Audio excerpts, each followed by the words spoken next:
right, I'm going to go ahead and call tonight's meeting to order.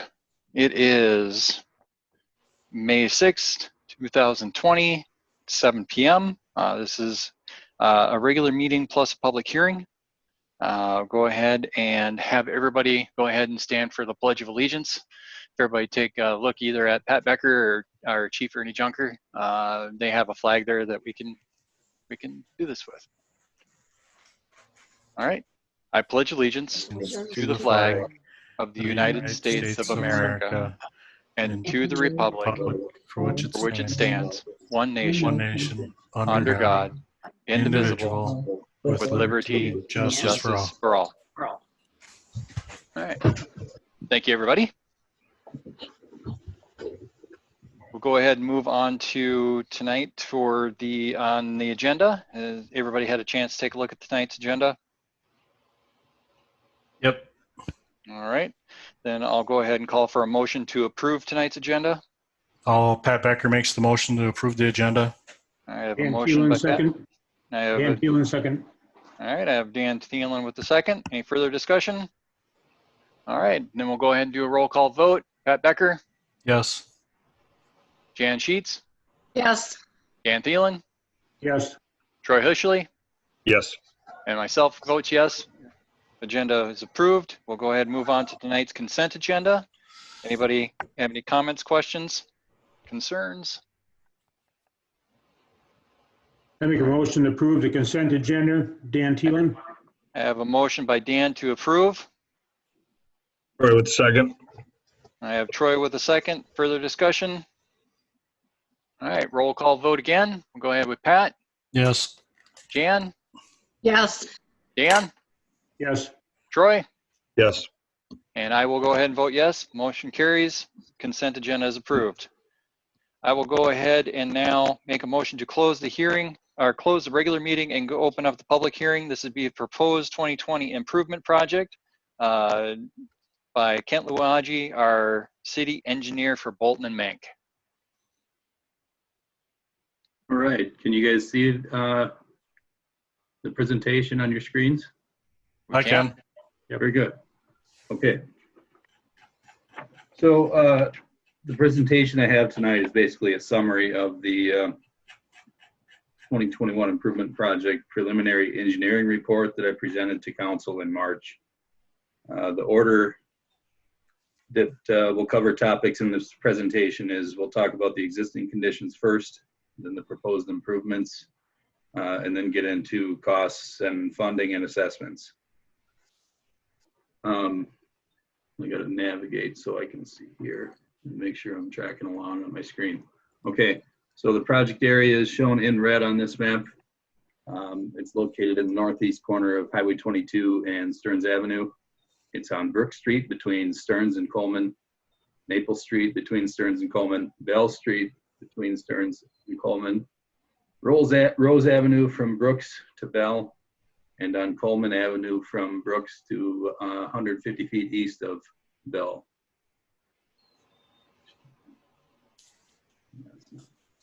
There we go.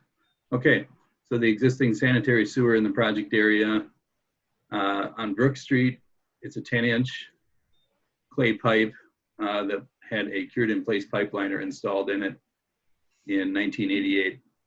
The rest of the sanitary sewer in the project area is 8-inch clay pipe. It's pretty shallow. There's some pretty flat grades in this neighborhood. There have been some issues with sewer backups, and due to it being shallow, problems with freezing as well. This area was televised around, let's see, it was 2016, and there was evidence, visual. You can see groundwater infiltrating into the sewer system and problems with tree roots and sewer services as well. So the next one shows existing water main. The majority of the water main in the project area is 4-inch cast iron installed in 1966. There is a block, 2 blocks actually, of PVC within the project area. There's a 6-inch PVC pipe along the north block of Brook Street and the water main east of Bell Street. on Coleman is also PVC pipe. So the 4-inch cast iron, that pipe material deteriorates over time, becomes more prone to breakage. And there are a few areas, a few blocks where there is no water main today. And there are some longer water services that have to extend along the street before they can connect to a main.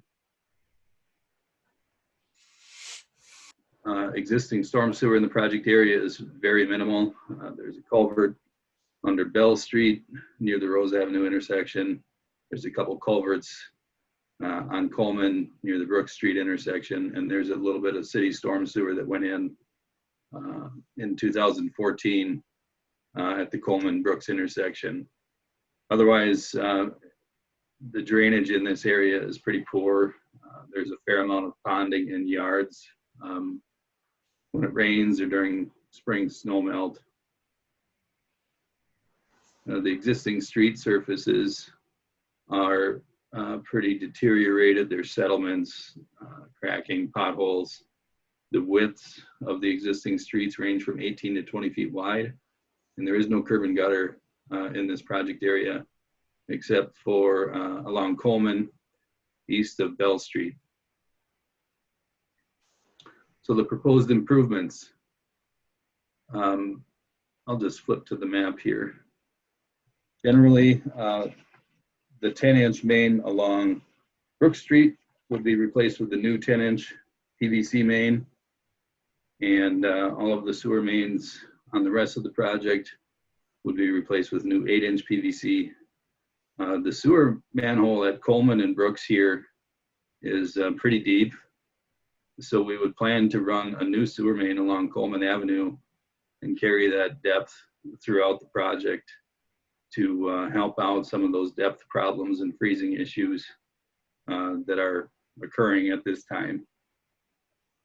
The sewer services would be replaced from the main to the right-of-way with new 6-inch PVC pipe.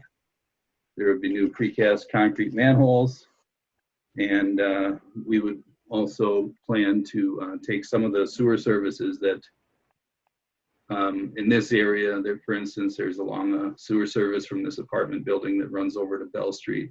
We could take that sewer service and redirect it straight out into the street and do that, accomplish that.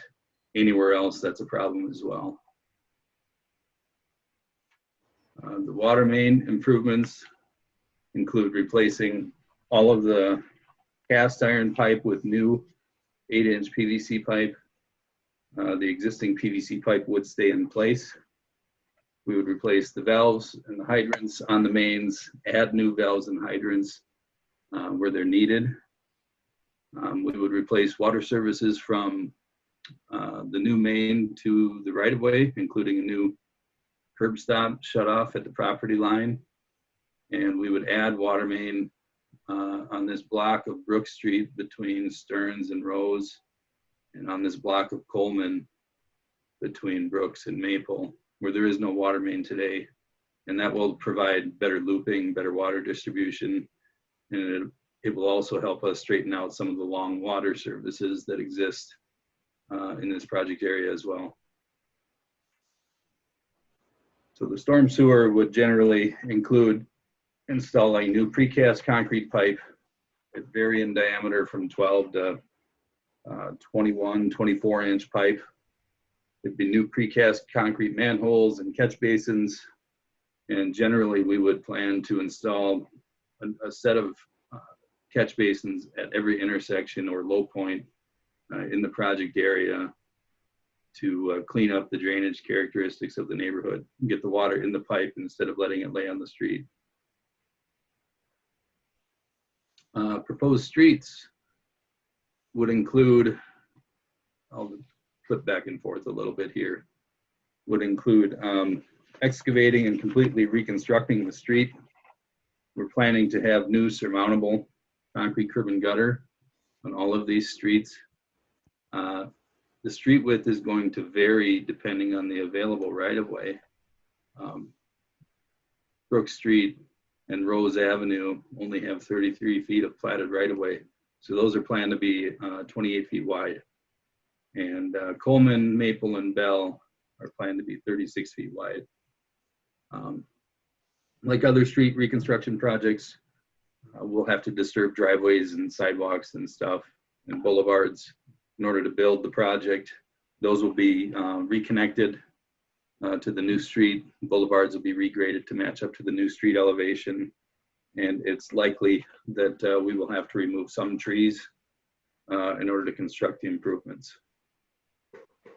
Which ones and where, we don't know yet, but oftentimes there's a few where sewer services or water services need to be replaced.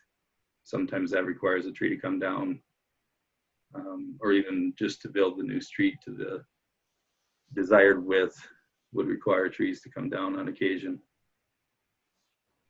Okay, so estimated costs.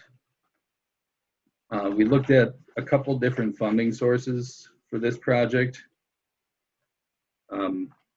Did apply, I'm gonna jump to the next page here quick. We did apply to Minnesota Public Facilities Authority for funding under their Drinking Water Revolving Fund and their Clean Water Revolving Fund. Those are typically low interest loans. Eden Valley has been successful in getting principal forgiveness grants on the last 2 jobs that they've done through the Drinking Water Revolving Fund. So we did apply for those. We'll find out where this project ranks. Usually around the August time frame is when that intended use plan or IUP comes out. And there are portions of the project that are not eligible for funding under the Drinking Water or Clean Water Revolving Fund, like city storm sewer. So the city would need to use reserve funds or bond proceeds to pay for parts of the project that are not eligible for PFA funding. And the city would also assess a portion of the project cost to the abutting property owners. So I can jump back to this slide here and talk about the estimated costs. We have them broken out by individual street. In the interest of time, I'll just talk totals here. The total estimated cost for the project is $2,562,100.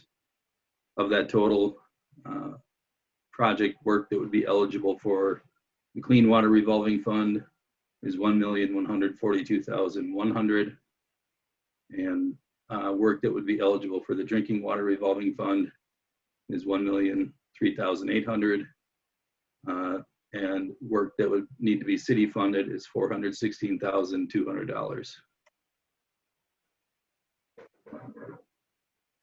So, as I mentioned, special assessments would come into play following the city's assessment policy.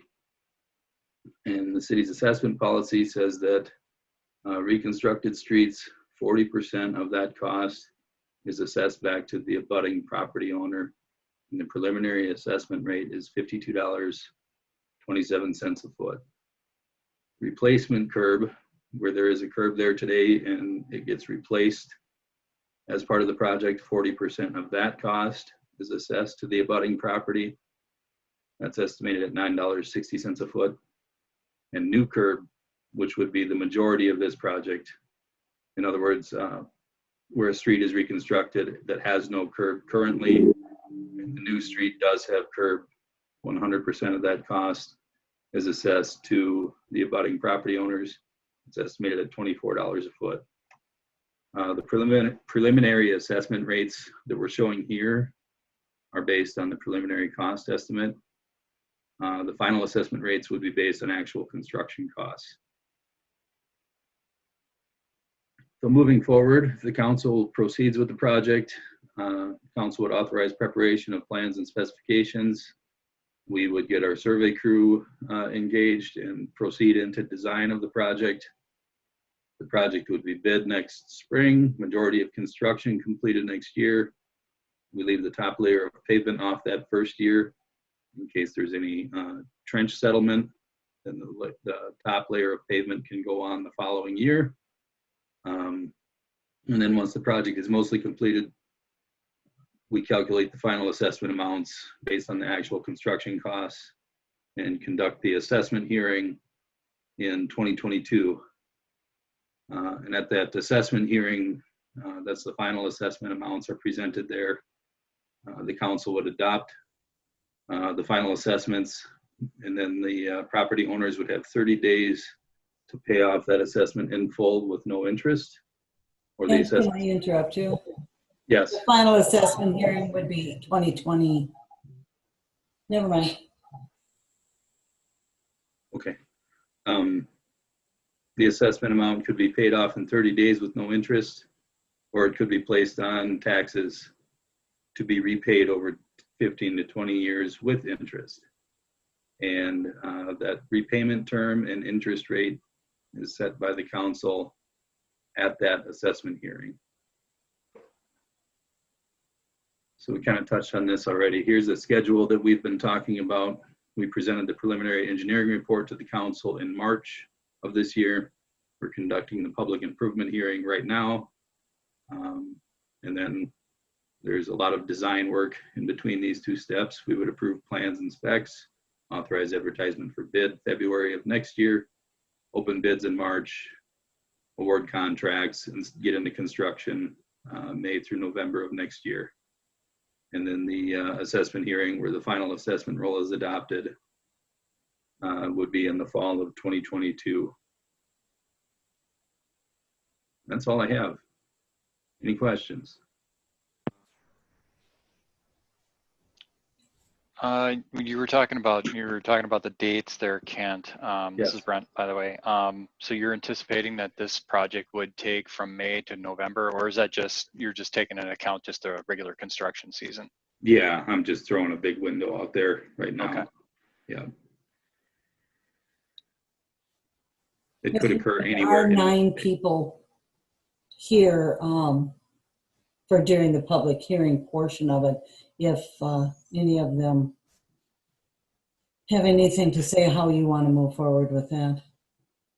Yeah. So anybody that's here for the public hearing would like to speak. If when you do speak, if you could state your name and your address for the record, then ask your question, and we'll go from there. Just use Christie's address. So I see, was it a Michael Quayle? Did I pronounce your last name right? I apologize if I Quali. Quali. Okay. Did you have a question that you would like to ask? Go ahead, ask. I do have one question in regard, and I'm also Christy Swaffer from 479 Bell is here as well. But what's the reasoning for leaving the pavement off till the next year? I should rephrase that. The first layer goes on the first year. The top layer stays off until the next year, in case there's any trench settlement or anything like that that might occur over that first winter during the freeze-thaw cycle. Okay, that makes sense. Yeah. I was just considering the drive of price of bituminous if you leave it off completely and move to the next year. Yeah, it's all under the same contract. And we write the contracts that way that the top layer happens the following season. Do you know, for Bell Street, you said it's going to be 36 wide. Which way are you? How do you decide how much of one side and how much of the other? Because most of that street, minus a house, basically, that would be on the east side, is all swampland or land. There's no houses on it. Yes. Right now, the street is shoved very much into the west side of that right of way, which I imagine is what you're getting at. Is that correct? Well, mine would be all the big oak trees in the lot, and then my house, my driveway. So Yeah. you're suggesting that you're going to push that to the west, which would be Christie's lot. In my mind, that tells me that she would lose all of her trees and a part of her driveway. Is that correct? We don't know that yet. What we typically try to do when we do street reconstruction projects is to recenter them in the public right of way if they are not currently in the center. Understanding this may be a bit of a unique situation where we've got 2 rows of mature trees on both sides of the street there. And the existing street is very much in the west half of the existing right-of-way. So I guess I would say we will look at trying to recenter it in the right-of-way there. But that is something that's gotten a lot of internal discussion already as far as how feasible will that be, considering the trees, considering the wetlands to the east. There's a lot of factors that will go into that decision. So I guess I can say that hasn't been determined yet exactly where that street is going to end up. So for the trees that you take down, are you replacing those? If they're in the public right-of-way, we have not replaced the trees that get removed to build the projects. So then go over to Bill and Rose. And that street's gonna be how wide? We are planning to put a 36-foot wide street in there. Bell would be 36. Yeah. Rose would be 28. How wide is Rose now? I would bet it's, let me go back and look here. 18 to 20. Okay, so you're gonna end up taking out another 6 to 8 of my trees there. And coming up to my water main. Why do these Yeah. streets have to be so wide? You're pretty much eating up Mike's entire yard. Remember, you need to ask people to identify themselves if they This speak. is Mike. Thank you. You're welcome. Why do these streets have to be so wide? Which street are we talking about? Bell and which Rose. Rose. I mean, 36 feet. That's doubling the width of the street right now. Yeah, Bell. 36 is what we would call a standard city street width. It gives you room to park a car on each side, and you can still, two oncoming vehicles could pass each other pretty easily. 28 is, I think that would be considered pretty narrow, where there's not a whole lot of room. If you've got a car parked on each side, there's certainly not room for more than one vehicle to pass through there. And that's 36 is the standard width that we've been rebuilding residential streets to. So 5 feet on Rose Street, another 10 in front. No, I'm 5 feet. Does anybody else have anything they want to say? Yeah. Go ahead there, John. We'll go to the other caller. Oops. Yeah, I was wondering if you could put up that assessment.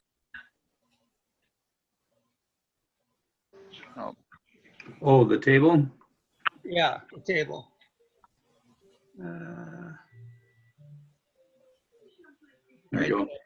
Okay, I wanted to get a picture of that.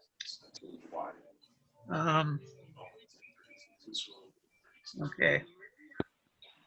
I'm with the Church of God, John Lapp with the Church of God. Okay. So we own almost everything on that square block there. So we would have,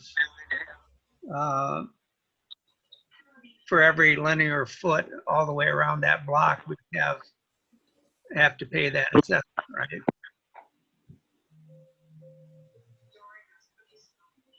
I missed the question at the end. Yes. Yeah, Kent, I think John's audio is breaking up. I think I got the context of the question. He's basically asking that since the Church of God there, they Yep. pretty much own the entire block, sans maybe one house on that block, Yeah. that they would be responsible for paying the assessment for pretty much an entire block.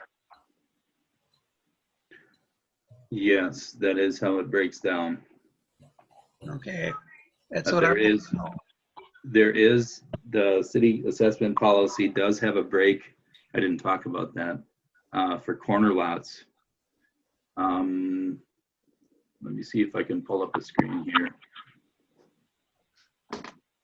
Yeah, and keep in mind that the prices that are being shown here is is just preliminary production costs. And even going back to the question about the street widths, that's just proposed. There's going to be a few months of surveying and design that Bolt and Mink will need to do. And at that point, if there's any changes that need to happen in the width of those streets, then they would come back with that suggestion. Your dude. Exactly right. Yes.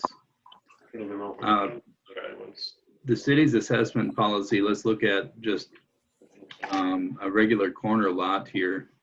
If we look at Leon Blumker's property, can you guys see my cursor moving back and forth? Yeah, okay. Yeah, we can see it. So the north lot line, Mr. Blumker's property would be, let's call this 100 feet. The street and curb assessment would be 100 feet. And then on the long side of the property, only half of that dimension is assessed. So if this was 150, the assessment length would be half of that, 75. And that would apply to the Church of God property as well, where we've got the short side assessed at its exact dimension and the long side assessed at half of that. See, now we own the house down there on the bottom too, Yeah. and all the way up to where the new food shelf is. So the corner over in the bottom left, how would you assess that? I believe we applied all of this footage as long side. I would have to go back and look at the assessment roll. But I believe that's how we did it. Okay, so if you have more than one corner lot, like there's 3 corners there, that doesn't give you any reduction. You just reduce one side, right? I'm checking to see if I can. Okay, this 150. The assessment rolls themselves are available in the preliminary engineering report,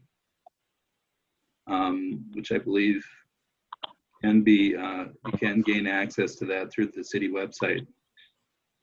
Okay. So the assessment footage on the Church of God property was 150 assessed at the full rate. So that would be this north line.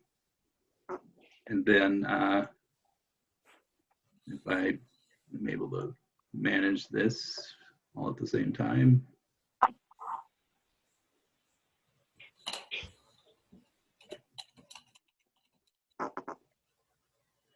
It's not going to give me there, 745 give or take. So yeah, we have a side lot assessment length of 755 in the assessment roll. So the way we have the assessment roll set up right now is all of that distance would be counted as side lot. So only half of that actual dimension, that's similar to a corner lot. For this property's assessment would be whatever this dimension is, plus half of whatever the long dimension is. Okay, so the side assessment is 700 and some feet.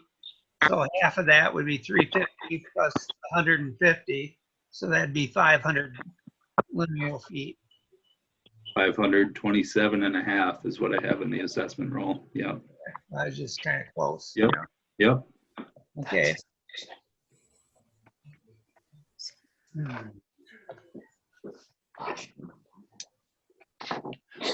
All right. So I have a question.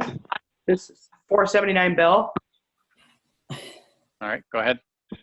I'm just looking at our assessment footages as well. So would Rose be considered the short side, Bell be considered where you would assess at half? Depends on your lot. Yes. So do you have approximate footages for that? Gotta find them in the assessment roll here. I'm sorry, what was your name again? That will help me. Christy Swafford.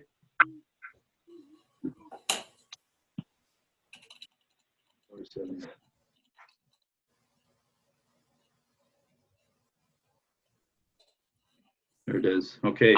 That parcel is 100 feet by 200 feet. So the distance along Rose is 100 feet. This dimension on Bell Street is 200. So the assessment footage is half of the long side again. So 200 feet total. Oh, Does that make sense? it sure does. Thank you. Okay. Yeah. All right, there was a call-in person that sounded like they were going to ask a question. Yes, this is Patricia Roby at 299 Coleman, right on the north side of the Church of God. Okay. I'm 36 feet kind of sounds pretty large for the street dimension there, but what do we know what the width is of the street down by the apartments near 22? That new section there with the curb? That's Is that 36. 36 feet or is that is 36? Yeah. And this end over by Sunny Meadows is also 36. Over by where? On the east end by Sunny Meadows. Oh, okay, okay. It just sounds really large right there, so. Okay, thank you. That's my only question at this point. Okay. All right, thank you. Anybody else? Any other call-in people that may have a question? Darren Hondel, 534 Maple Street. Kent, the drawing that you had of a curb and gutter, I couldn't really clearly look at that. Is Maple Street getting the curb and gutter? They all will. Okay. And then also, you're replacing the sewer lines. Can we, the homeowner or the lot owner, pay to have the sewer line replaced closer to their home? That used to be a thing that contractors were willing to do. I'm afraid that has kind of gone by the wayside just from a liability standpoint. Generally, the city, the contractors that do this type of work have really gone away from making agreements with property owners and going up to the house. We can, during construction, we can try to coordinate with homeowners about, hey, shooting elevations and trying to coordinate to make things work better if at all possible. Okay. But generally, the contractors that the city gets to do this type of work have been very reluctant to extend beyond the public right of way into private property. Okay, thank you. Yep. All right, excellent questions so far. Anybody else? Yeah, this is Janice Sheets. Kent, if you go back to the plot maps there was an outline, you could see the buildings in that. Right. That's kind of how far back the property owner's land starts. So anything toward the road there, like on the north side, that's like city property. Correct. I don't know if people quite understand that. I know we had some discussion about it when someone built a deck on my side of the city, that we did not realize that the city has a boundary that comes that far in. We think that's all the way to the street, but it's not. That was my only comment. I'm hoping that the other people realize this. Yeah, and that's a good point, Jan, because until we do the survey, I guess I'm on the Stearns County GIS website here. So they've drawn in the parcels as best they can and then underlaid the aerial photo behind it. So this isn't, I wouldn't call this survey quality accuracy, what we're looking at on the screen, but it does show me enough to think that the existing pavement on Rose Avenue appears to be shoved kind of south within the existing public right-of-way there. Yeah. So it's possible, if these are accurate lines, the new road would be further north.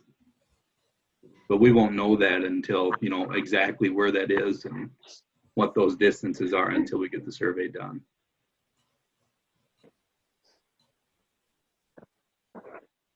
Thank you, Kent. Yeah, thank you for bringing that up.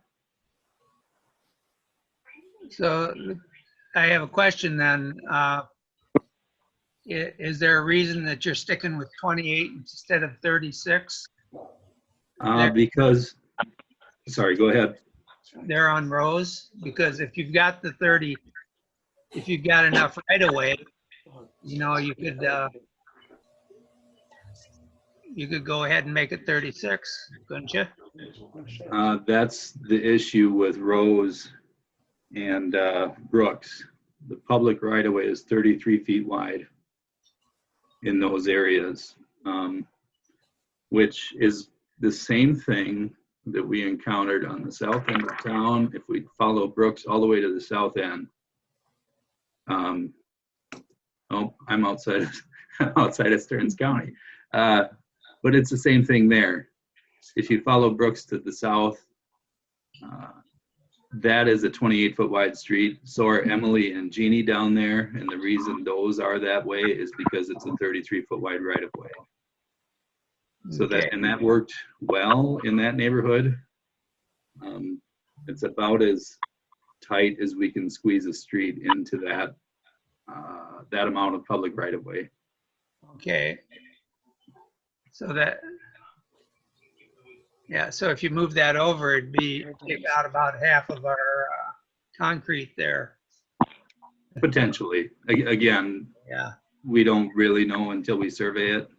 Right. You know, maybe the line is kind of cutting through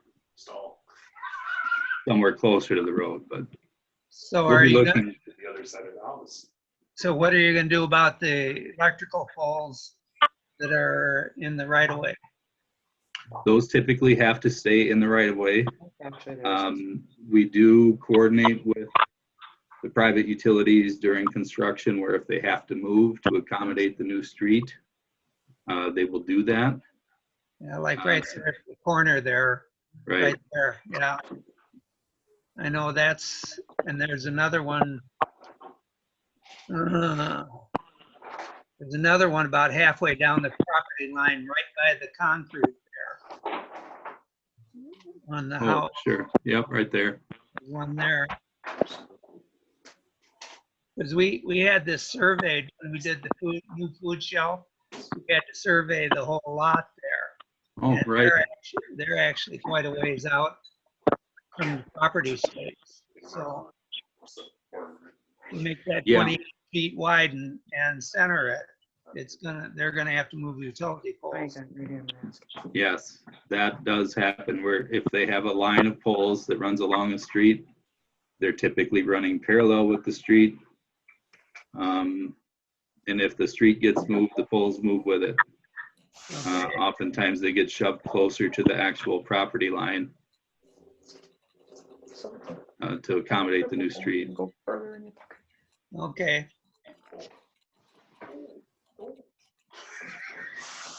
All right. I have a question for 79 Bell. Christy, Yep. have you guys, so currently there is a row of mailboxes.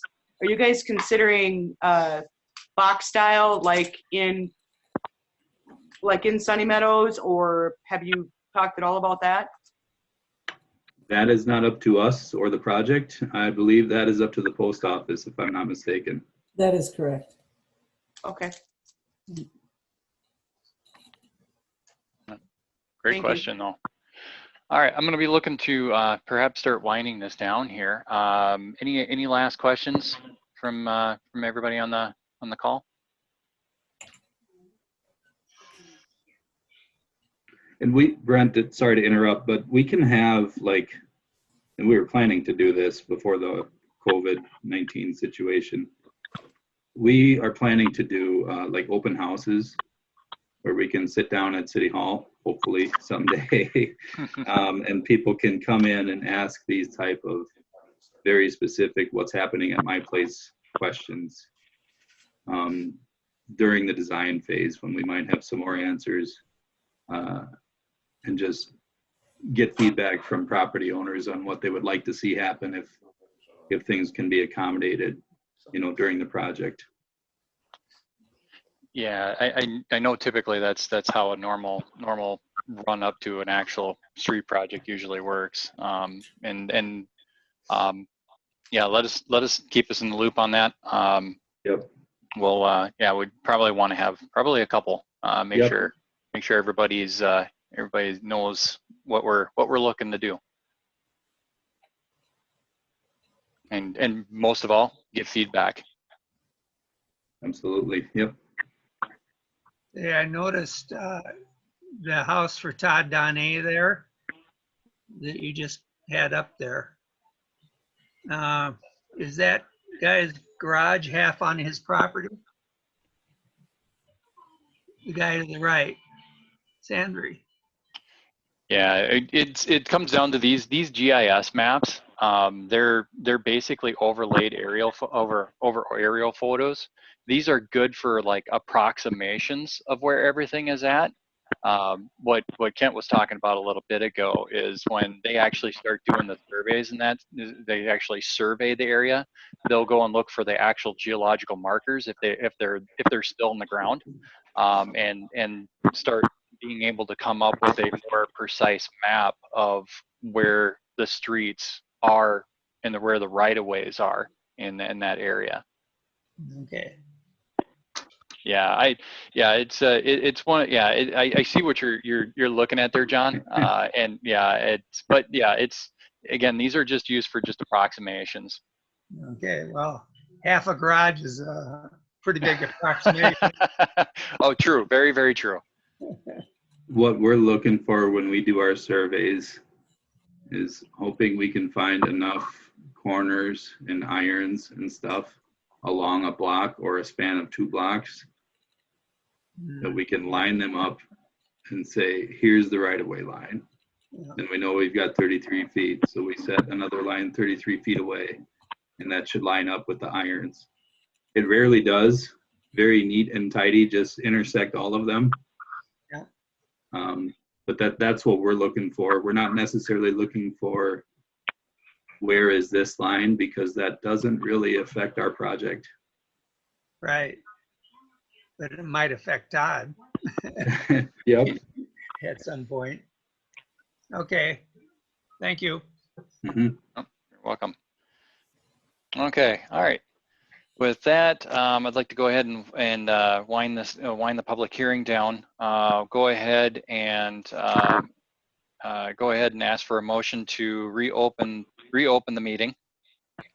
You need to have a motion to close. Oh, the public hearing. that's right. I need to have a motion to. Can I get somebody to do a motion to close the public hearing? This I is send a Jan. motion to Go ahead. I'll do the Christie motion. Spofford, 479 Bell. I send a motion to close. Oh, I'm sorry.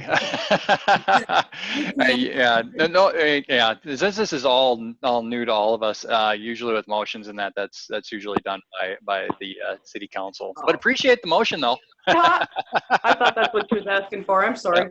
No worries. All right, I'm going to take that motion for Jan to close the public hearing. Yes. All right, do I have a second out there?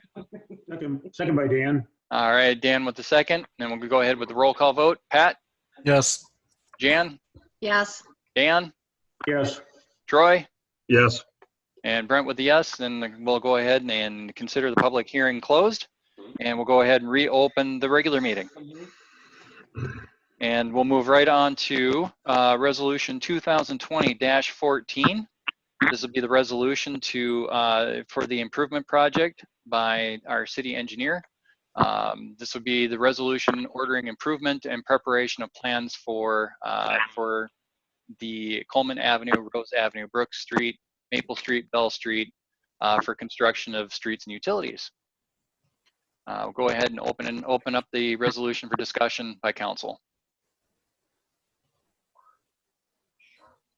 I have nothing. I'm good. All right. Yeah, I was gonna say, ask Pat and Troy, water and street. Any things that you might want to add? No, I think we talked to Kent enough on it, and I thought he did a nice job with it. All right. I agree. All right, thank you. All right, then we'll go ahead and close out discussion, move on to, I'll go ahead and actually make the motion myself to approve resolution 2020-14. Do I have a second? Troy with the second. I have Troy with the second. Go ahead with the roll call vote. Pat, Yes. Jan, Yes. Dan, Yes. Troy, Yes. Brent with a yes. Motion carries, resolution's passed. There you go, Troy. There you go, Kent. Very good. Thank you. All right, then we'll go ahead and move on to boards and commission reports. Planning Commission. Hello. So I don't got much for you this month. Just heads up that we did approve a garage at 251 Rails Avenue, and that was about it for zoning. I'll give you a little rental rundown too here while I'm on here. Did a couple inspections this last month. Both of them needed to be re-inspected. One will be the third inspection, and then the other one will be a second inspection that I'm working on currently. So that's about all I have. Any questions? All right. All right, you said you did have one site plan for approval for tonight? Yeah, but I'm under the influence that we're only bringing larger items to council now, but I just wanted to give you a FYI on what we're doing and kind of keep you in the loop. All right, and if somebody want to refresh my memory on that, I think he's right on that, but. Yeah, I believe he is right. Okay. Yep. All right, then that'll be good. Any questions anybody got for Darren? No. Nope. All right. The one question I got for you, Darren, on the rentals for Doug Ruland, I seen an email from him earlier today that sounds like you got everything pretty much straightened out with him now. Yeah, the email, he stated that he passed, but he still has some issues. He got the fire alarm system needs to be inspected, and he needs to update the fire extinguishers or get those inspected also. So technically he didn't pass, but all the apartments themselves passed and were up to code. So we're only waiting on the just the fire alarm system and the fire extinguishers. And we had another apartment building in town have the same problem with the fire alarm system, and the companies that are doing them are way booked out. So they're, when that one came up, it was 3 months out before they could even come and look at them. But I'll keep it on my list and make sure it gets done and follow up with it. Okay. All right. Anybody have anything for Darren? Anything else? All right. All right. Thank you, Darren. Thank you. We'll go ahead and move on to onto the public forum. Anybody on any residents on the phone or on the Zoom meeting have anything they would like to bring up and discuss?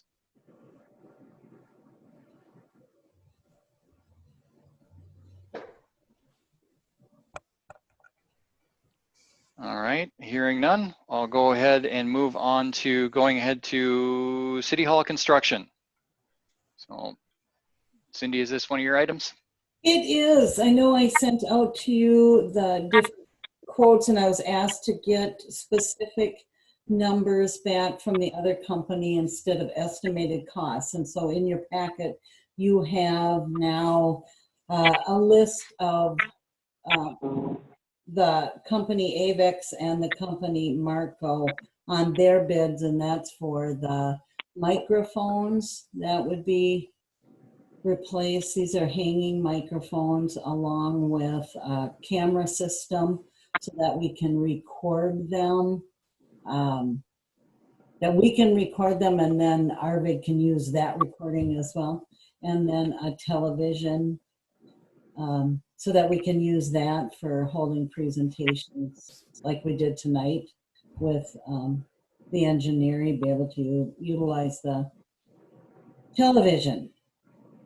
in the end, and putting in a new council table or dais, as well as doing some painting, coming up with new tablets for the council to use. And between the two now, the budget is rough, and I put in an extra 1,000 in case something came up.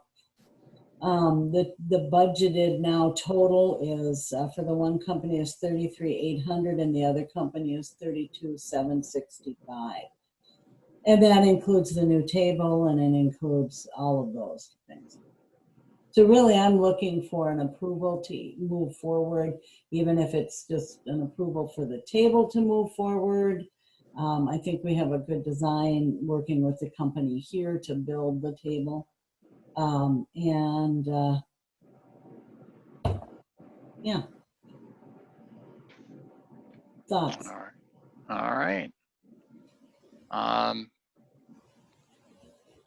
We set aside 50,000. I'm sorry to interrupt. We did set aside 50,000 from the sale of Brookview to finish up the two projects. 50,000 is not doable to finish up the community center sound, to get the echoing to stop, as well as finish up this. But that would be the one piece at the community center that we wouldn't get done with this. But the siding is done, the gutters are done now, and they'll be putting up the signage that says community center and library here shortly. Okay. So that was 50,000 total, correct? Between Yes. the two? Where are we at with what we have into, not the city hall side of it, but the civic center, the community center? How much do we got done on that as far as with the siding and everything else? My understanding, the siding is done and the gutters are done. Everything is done except for the signage.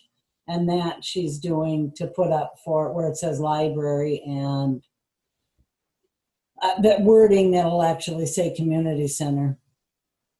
And as far as money goes on that, where are we at with that? I put in there that possibly it would cost at the most $1,000, and I don't believe the signage will cost that. The lighting is done, the outside lighting is done. So that part of the community center is done. I guess what I'm looking for is if we set 50,000 aside for both of them, how much do we have out of that 50,000 left after the renovations to the community center?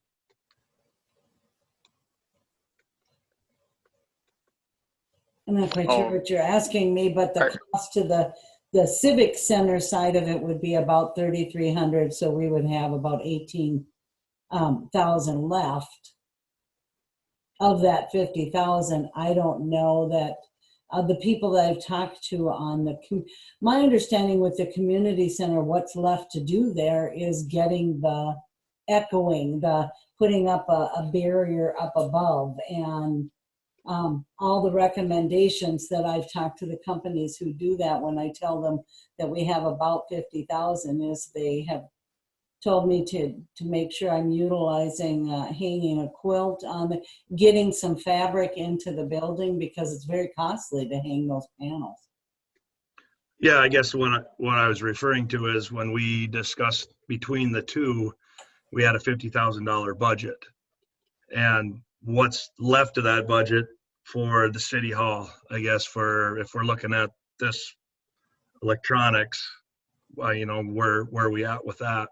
What do we have left for money after the renovations that we've done already out of that 50,000? Okay. I see what you're saying. I'm sorry. I wasn't following you. About 40,000 because the laptops we set aside separate money for that, and we have another 5,000 that we set aside for some. So we have another 10,000 to add to this. So do we have it? Yes. Yeah, I guess. I just have a hard time with that kind of money, to be honest. I'll just be honest. I think it's a lot of money for it. I don't know. I just kind of look at the times, what's going on, and I just, I have a real hard time with spending 32-ish for this.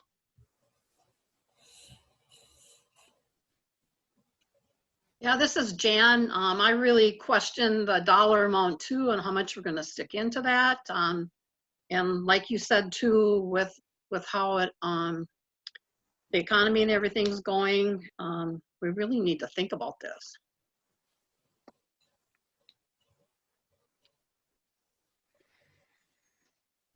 Well, whether or not we do the electronics portion of it, I think we still need to do the rest of it. I mean, throw the electronics portion of it out for now.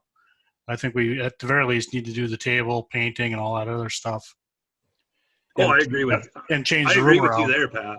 No, Yeah, I agree I think with at the you very there. least we need to do that. I mean, when we set this money aside, that's when things were going well. Obviously, things have changed. So do I think that we need to absolutely do it this year? Not necessarily.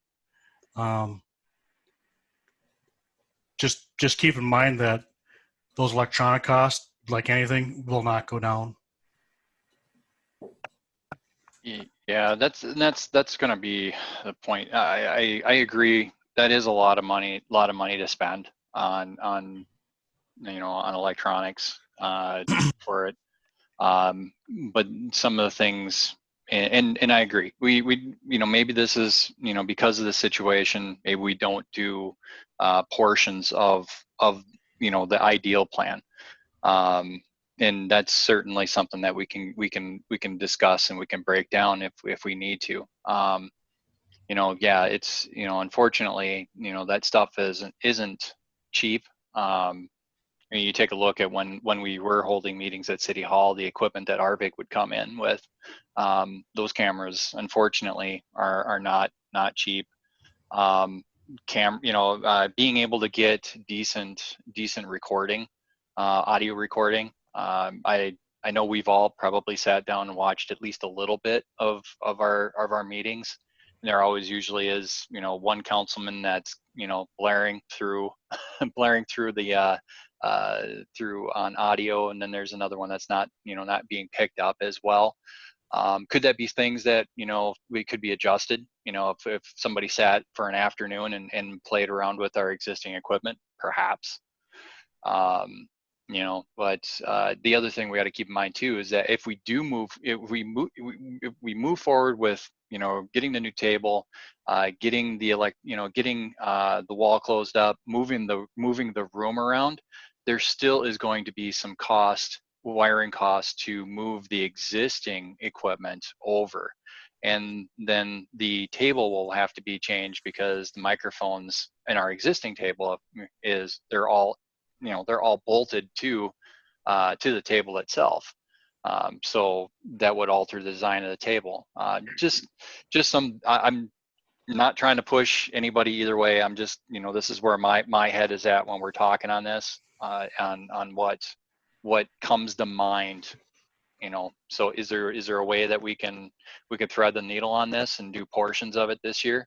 Yeah, let's figure that out. Yeah, this is Troy again. I'm not against I wasn't against the table and the painting and that, because that's kind of what we discussed. I was just kind of taken back by the electronic amount. That was my concern. I think it's a good plan what we have as far as renovating it. I was just more concerned on the electronic side of it. I thought that was quite high, and but I'm for everything else. I believe we should do the rest of it. This is Dan. I don't know too much about electronics there, but it's a lot of money. But I definitely would be in favor of the table and getting the room finished up and get it changed around. So you can kind of hold off on the electronic part.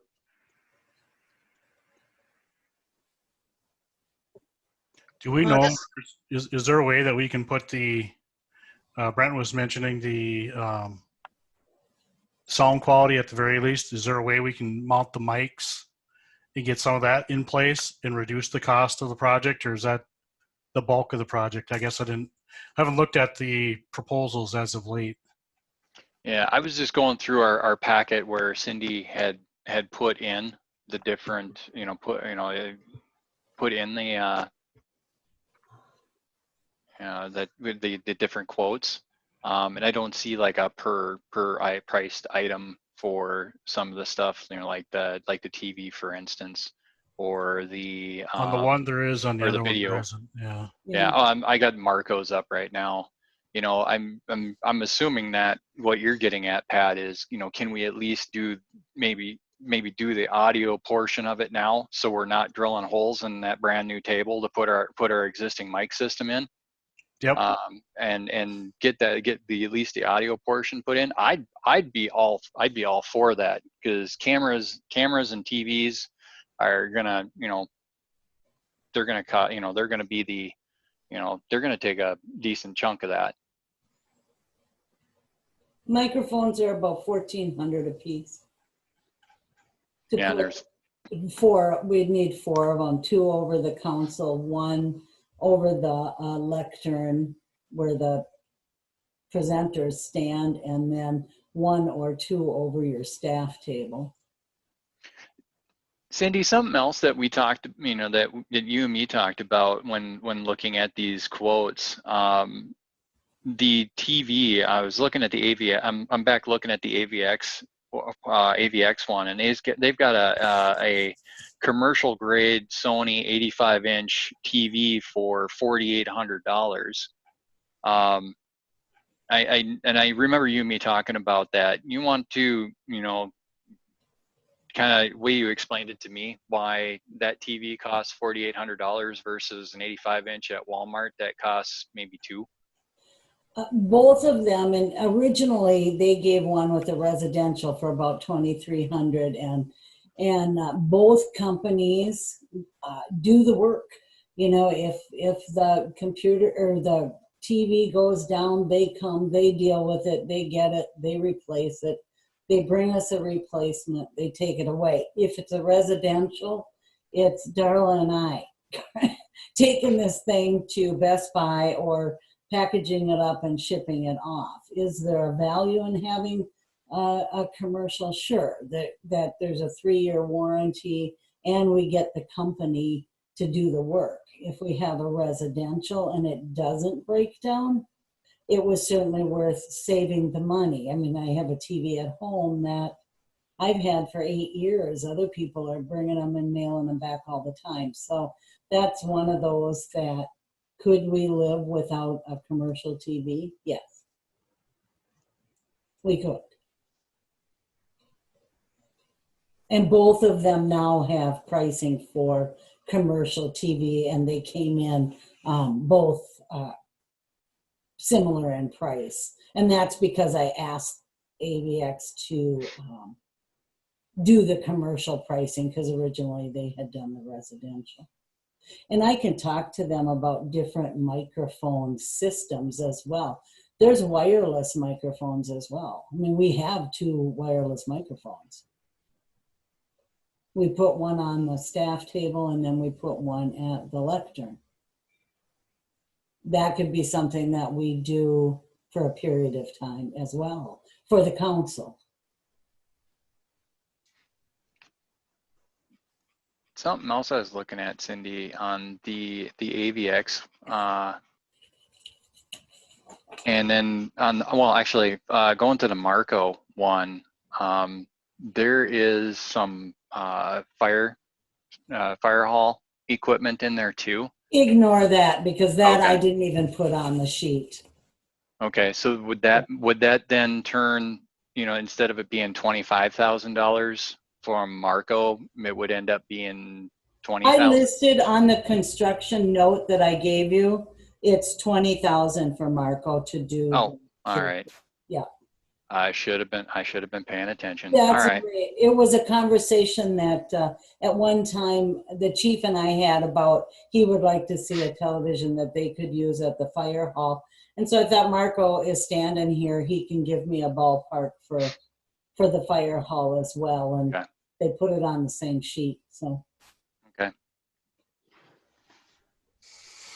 So I would like to see us at least get the table, get the room redone, and get the get the audio set up. We could probably do, not have to deal with the TV, not, and not do the cameras. I mean, our big, they have their own equipment. They can just come in and plug in, just like what they do today. Yep. I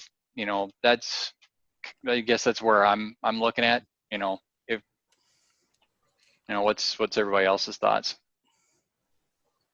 This is Pat. I'm all for the table and the paint in the room.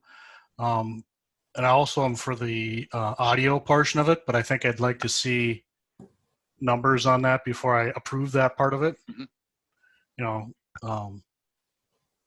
But I think absolutely right now, we should do the table and do the room, and then next month, or if we have a meeting in a couple weeks or whatever it might be, then look at the once Cindy goes back to either AVX or Marco and get a requote on the audio equipment.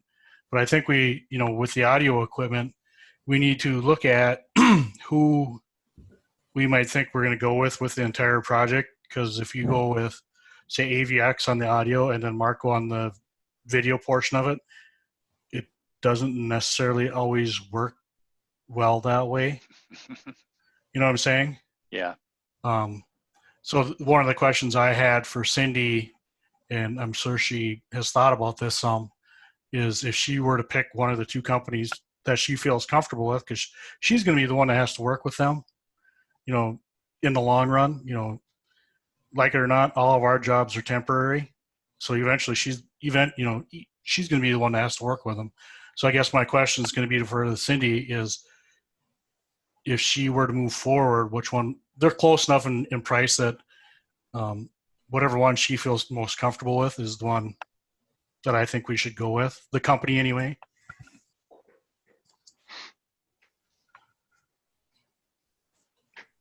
Cindy? Okay, I didn't know if you were waiting for me or Yep. I was waiting for someone else. Nope, that was a question for you. I think in listening to the two companies, I liked the one of them involves a computer, and you have to go in and turn it on and turn it off and get up and walk to the other end and have a separate laptop operating the system. And the other one, it's hardwired. So one is soft, one is hard. I like the hardwired system, and because it's a lot easier, that it's already all in there and it's not having a computer that doesn't work or a microphone like today that doesn't work. So if that were the case, Marco was the one that has it hardwired, but they both, I think, from what I called places, they both gave me referrals and places that I could call, and everybody that I talked to is satisfied with both. So I don't think we could go wrong with either one. Okay. So if I'm getting this right, then on the construction side of it is taking care of closing up the wall. I did put in that 12,000 that the electrical is, I got a quote for them moving the box from where it is now by the council table into the kitchen, because that's where we put it, and then run it through the wall. And that's in this price quote. So we can get that done and get the table done. And then we'll cut holes in the table once we know what we're doing. I'd hate to cut holes in that nice new table if we can avoid it. That's just me. Eventually, we were going to have to cut holes for USBs anyways, so that you could plug a USB into it if you have tablets there. Yeah. This is Dan. Is that something that Sean could put into it right away, knowing that in the future that we're going to need USB ports or microphone ports? Is that something we can put into that table when he builds it? He said he would just build the table. It's easy to cut, and he'd rather do that than, I think, have me say, here, put right here, and then it ends up we don't need them, but I'm sure I can ask if he can cut the hole. He'll want to Would be know nice. what exact size.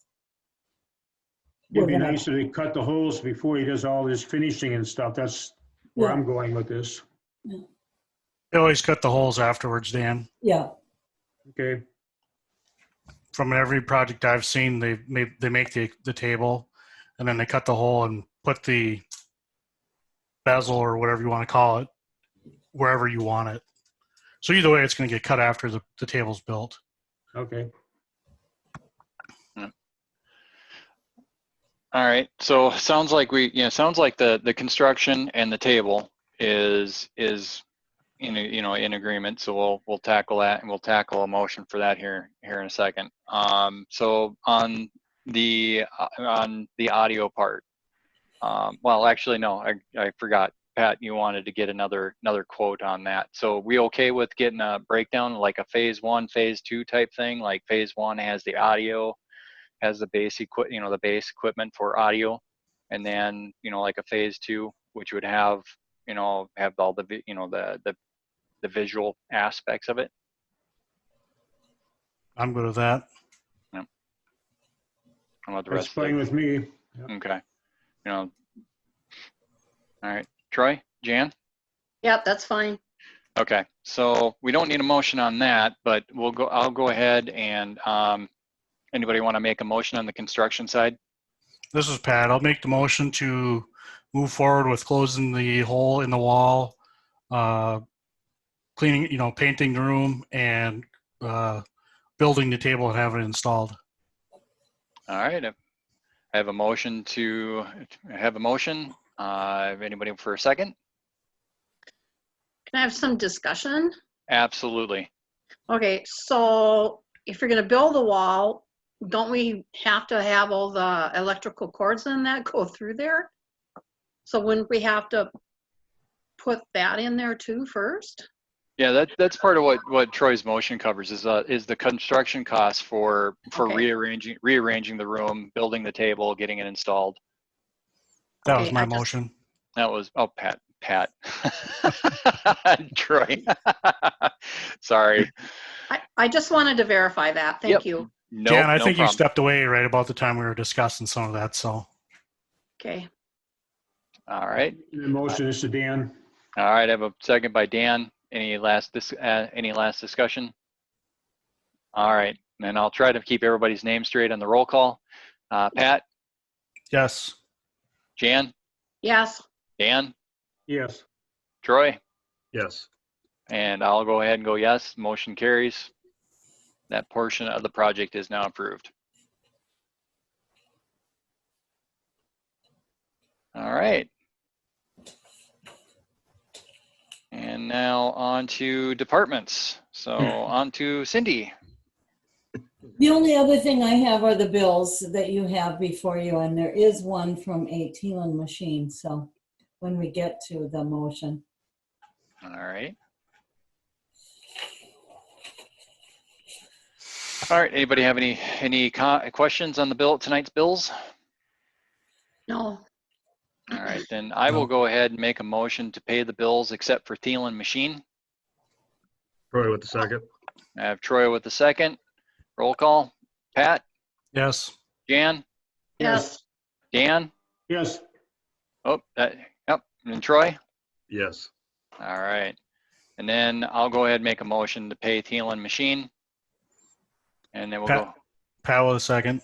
All right, Pat with a second. And we'll go with a roll call vote. Pat, Yes. Jan, Yes. Dan, Abstain. Troy, Yes. and Brent with. So motion carries. Bills are now officially paid. Thank All you. right. All right. Anybody have anything for Cindy? Nope. All No. right. On to Ernie. You still awake? I'm not sure. Oh, there he is. I'm still There he is. here. I was looking something up. Did you guys all receive the monthly report? Yes. Okay. Yep. Good. Any questions on that? I'm actually kind of surprised.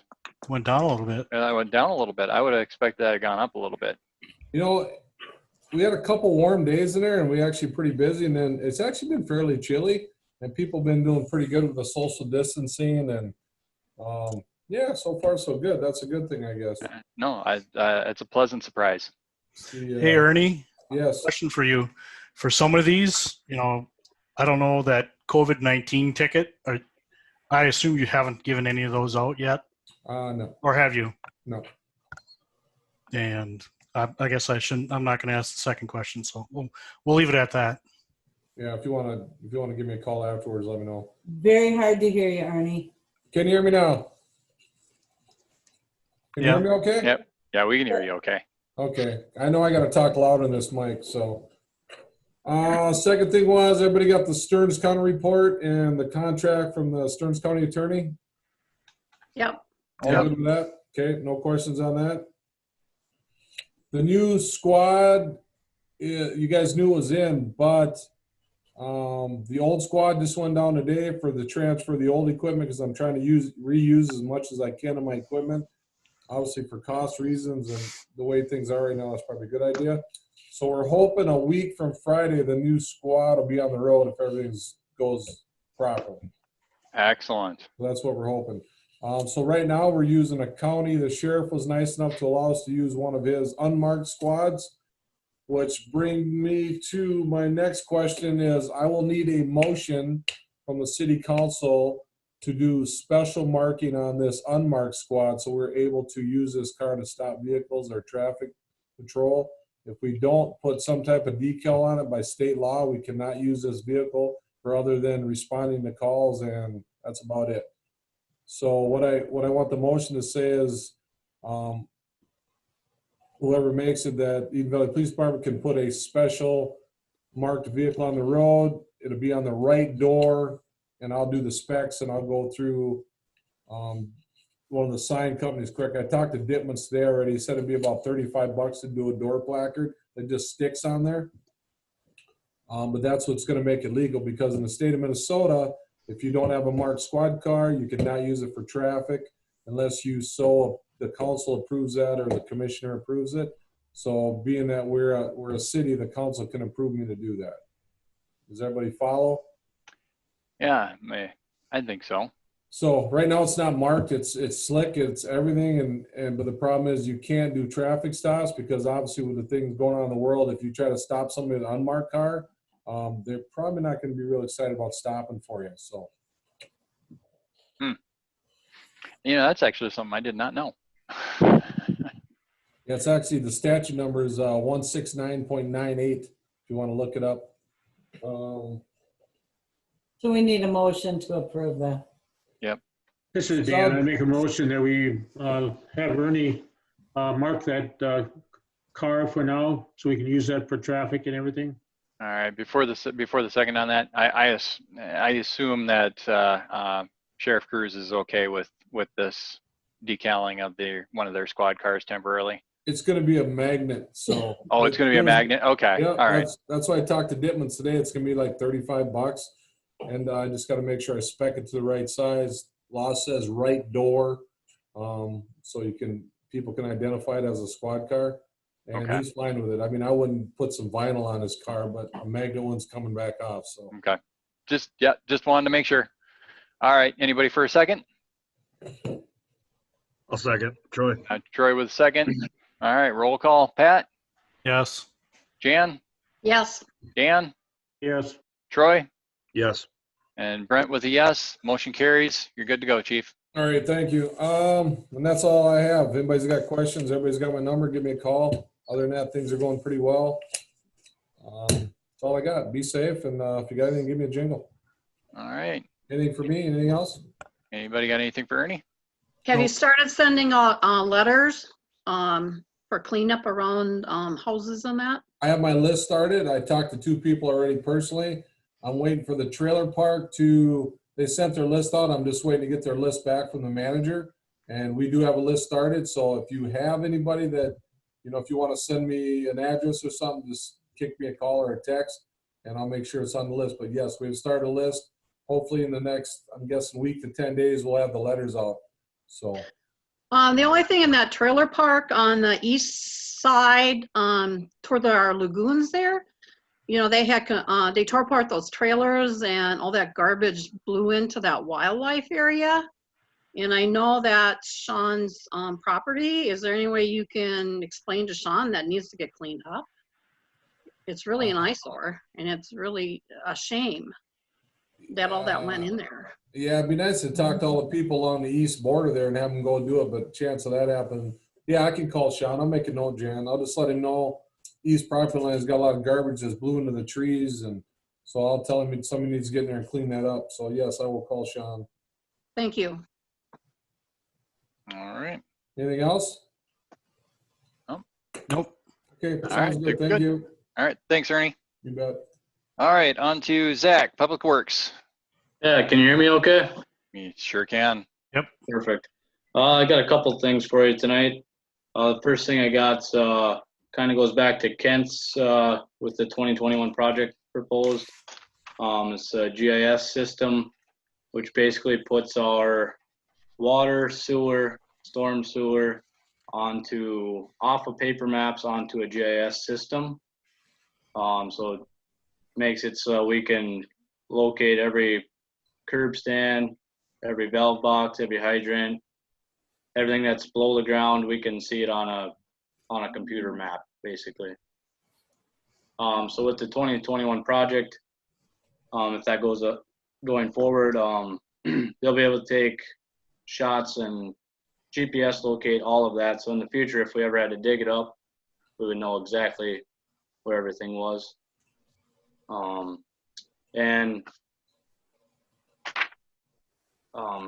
I talked to Kent earlier, and he said that we could probably roll some of the startup fees into the 2021 project. Troy, you got any input on this? I kind of chatted with you a little bit about it. Yeah, I'm actually kind of glad you brought that up. I definitely think it's a useful tool to have. You get in some of the stuff when you got to do a repair and you start guessing somebody doesn't take good shots, or you got your tie-offs or whatever, and now you're popping holes in things. And typically when you have an emergency, it's all T&M. So this system comes in handy. It's a pretty slick device, and I think you're on the right track with that. So I would definitely be in agreement with it. Okay. We should look into it a little bit more, get some more information and stuff like that, and bounce some things off each other, and maybe Kent too, and come up with a game plan. I just wanted to bring it to the council just so we're kind of aware of it, that I'm looking into that. What does something like this cost? Kent's got a total cost for us at around 17 grand, but we can stretch that out over a 3-4 year plan too. A lot of the cost comes with like our field data collection. So the curb stands that are currently not either shot from Bolton and Mink, Mark and I would have to go and locate all of those, and then we'd have to take those GPS coordinates, and then Bolton and Mink would have to load them onto our map. So that's going to take time, and it's going to take to get all that loaded onto the map. So it would be spread out over the course of a couple of years is what I'm thinking. Is that making sense? Yep. I just want to make sure I like that plan. I really like that plan, Zach, especially if we're looking into this project. If it goes, that'd be definitely a nice starting spot to utilize that. Yeah, we would have all of that Coleman, Rose, Bell area. When they put the pipe in, all of those GPS coordinates would be collected by Bolton and Mink, so they would have them all ready for this GIS system. So it would take care of a good portion of the town and get it on a map for us. What's your thought with that, Kent? As far as implementing the whole thing, or in just general? how the system works, if in the long run, when you got to start doing stuff, you got exact locations and, It's I mean, super you guys use helpful. it all the time. Yeah, we use it internally, and I know that the towns that we work in that do have it use it a lot. Staff or city administrators, whoever can access the thing and print maps, create PDFs, do markups.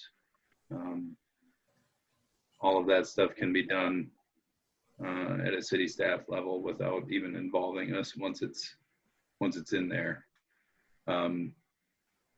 Generally, to start, what we would do is take everything we have, like Zach was saying, all of our paper map type information that we have right now. We would migrate that stuff to this GIS system that we host. The city can access that anywhere. There's login credentials that go with it. So of course you have control over who's accessing it. And I guess migrating the data that we all have right now, we propose doing that for $5,000 and then adding in data over time to arrive at that 17,000 that Zach was mentioning. I assume the information is quite a bit more accurate than the county GIS systems. Our stuff grabs the county GIS data and uses that as background information. So the parcel lines won't be any different from what you see on the county stuff, but the city utility locations, once we collect all that data, would be, yes, that'd be almost survey level accurate. And all of that would be on one map as well. Right now we have to go from Stearns County down to Meeker County whenever we cross the line. And Kent's GIS map would all be on, you wouldn't have that county difference. It would all be on one. And at some point, as you move forward with it, Zach, you certainly can, you and Kent and Troy can bring more of a presentation to the council so that they can see how it's going to work for us and how you guys can use it even just on a daily basis doing locates. When you have 10 locates to do every day, this sounds like a tool that's going to be used on a regular basis, and it'll come in handy so you guys can do a more of a specific presentation later on. Yep. Yeah. Okay. Yeah, I just wanted to bring it to your attention because we were talking about the 2021 project tonight. Absolutely. And I'd say by all means, you know, at least get as much information as you can on that. I would definitely be interested, like Cindy was talking about, some type of presentation or a demo of how that would all work and see how that would benefit us. I mean, just what Zach, what you've outlined is some very key benefits. Just having one map would be awesome just in itself. But just some of the other things like precise location of city utilities, I think is another very strong benefit to this. So please move forward and getting that information for us. Sounds good. That also make sure you have it in your budget for next year. Exactly. Yep. Yeah, I'll take a look to see what we can all do on budget wise as well. Moving forward to the next item I have, it's with detention pond on the south side of town. On Saturday morning, Mayor Bankston and I and Councilman Thielen met with Mr. Arnie Greenis and two of his workers, and we just discussed about what was going on with the detention pond. Arnie asked if we could have our engineers take a look at possibly putting a pipe from that detention pond to the south line of his property and see what our other options are. He also asked about, there's a swamp that's located southeast of Smith Street. To take a look at that.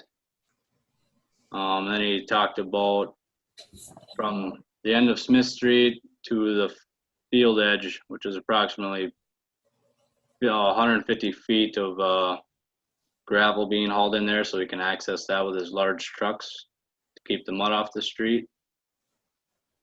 And then also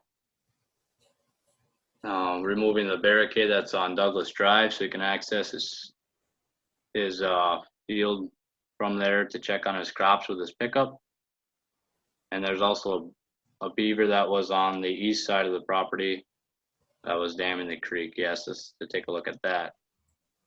So I had Kent and our engineers take a look at our options as far as putting a pipe in.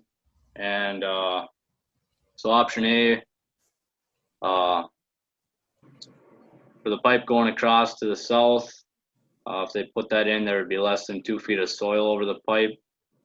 And field drainage typically has 2.5 to 3 feet minimum ground clearage.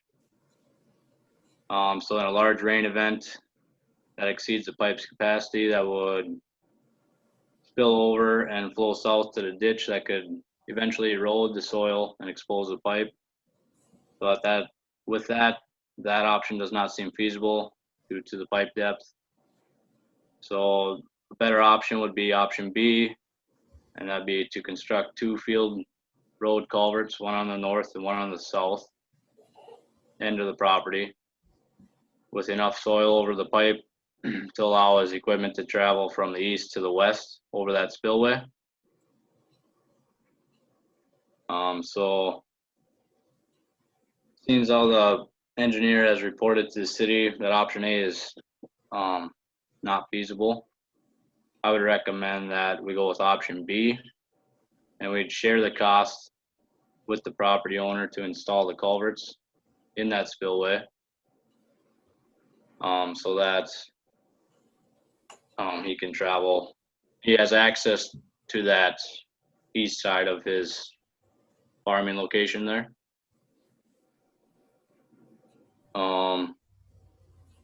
So that was he would have Highway 22 to access his farmland, and also off of 22 by Jacqueline Lane right there.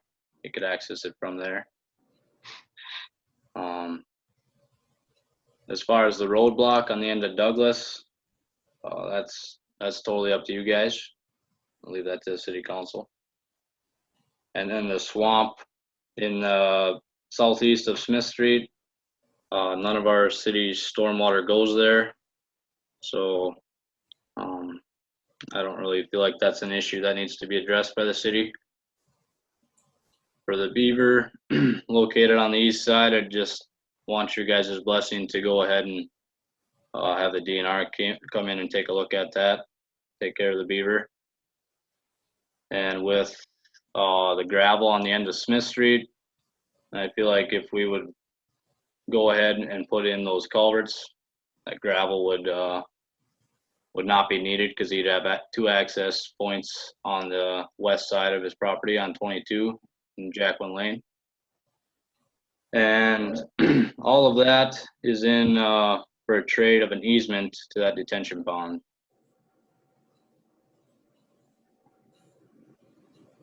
That'd be the detention pond and the spillway, correct, Zach? And the spillway, yes, and the spillway. So, any thoughts on that? All right. Oh, council?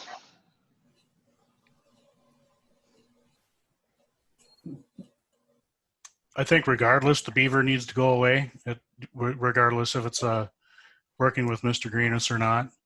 I think that could be a potential for other issues.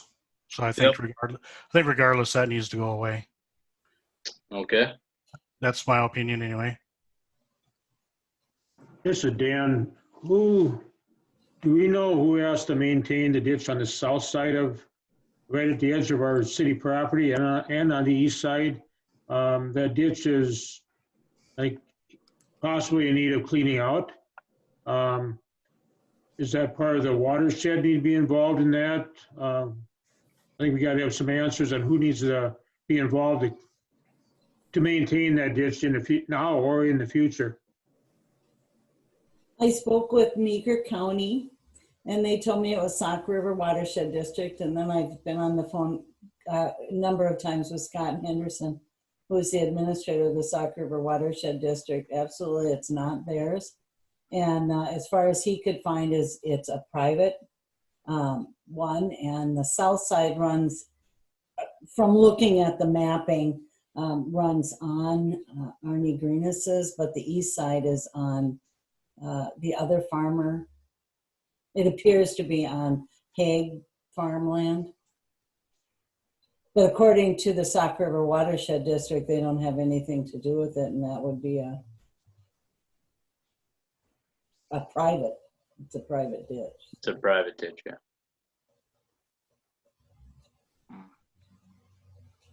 I guess Private ditch that we have city water flowing into. Correct. And a lot of farmland running in. Right, yeah. Yeah. At least now we know what that ditch is. Would it be possible to, talk to the abutting landowners of that ditch and because to Dan's point, since it's a shared waterway, about, shared costs of maintenance on that, if we're dumping city stormwater into that from time to time, I think that, we do have some responsibility of maintenance on that, because it's only going to benefit us in the long run, because that drain, that pond drains into that, but there's also other aspects of the city that drains into, that goes all the way to Vales Lake. So, but I think it should be a cost sharing measure with the abutting landowners, since that their runoff from their fields and stuff run into that same ditch. So I would like to see us explore that option and get something in place where, there can be regular maintenance done. Thoughts, guys? As far as cleaning the ditch out, yeah. So as far as that secondary ditch that we're talking about, are we gonna, I don't want to get in the same position that we're in now with this retention pond. I guess I'm not quite sure how we got a pond with city utilities going through it without a easement. How that was done in the first place is kind of baffling to me. I just don't want to get into another scenario where that happens again. Are you thinking that we go for an easement for that ditch too, and we just take it over, or what's? I don't know. I'd like to talk to the landowners, see what we can do. I think it's obviously if we're putting water into it, we need to take some ownership of that, be it cost sharing or whatever. But it's just kind of baffling, with that pond deal, how we even was able to do that without how that got moved forward without having an easement is just baffling to me. Well, Troy, I don't want to get into a situation again like that. Right. Yeah, I agree. Is in looking at a plat map, look, there's 6 words that are missing from the plat map. That's literally it. There's 6 words that are missing. All the other easements are on that plat map. There's utility easements. There's a MnDOT easement. There's a Highway 55 easement. They're all on there. And the one little tiny 6 words that aren't on that plat map that define that the city has this easement for maintaining the pond, it got omitted. And speaking to some other city people, it happens. It was a mistake. It happened. We want to dot our I's and cross our T's. And in a ideal situation, we'd go to the homeowner and say, we want to add this to your plat map, and they would be saying, yes, we want you to maintain this. And this one is a little trickier, but that's what I think Zach is trying to present is how can we do that and get this easement put on there and get the easement signed and work with Mr. Greenis both on the city level and have him work with us as well. And maybe we get something in writing from those other property owners along the south and along the east side that say, you know, and we get the current owners to sign something in writing that says we're going to share the costs or share the work or whatever we can get out of them. And it may be something that we can even record. Yeah. All right. So I think with that retention pond, any agreement that we make has to have that easement in it. Otherwise, the city will not put forward any sweat equity or financial commitments towards that at all. We have to get that, and that's where the contention comes in is, you know, there, because those, as Cindy, what you're saying, those 6 little words are not on the plat map. We need to get those on the plat map. And we need, you know, and this will be a way of getting that rectified, and getting that taken care of. So we never have any questions again on whose responsibility is for taking care, you know, for maintaining and taking care of any infrastructure that's sitting on any land within that area.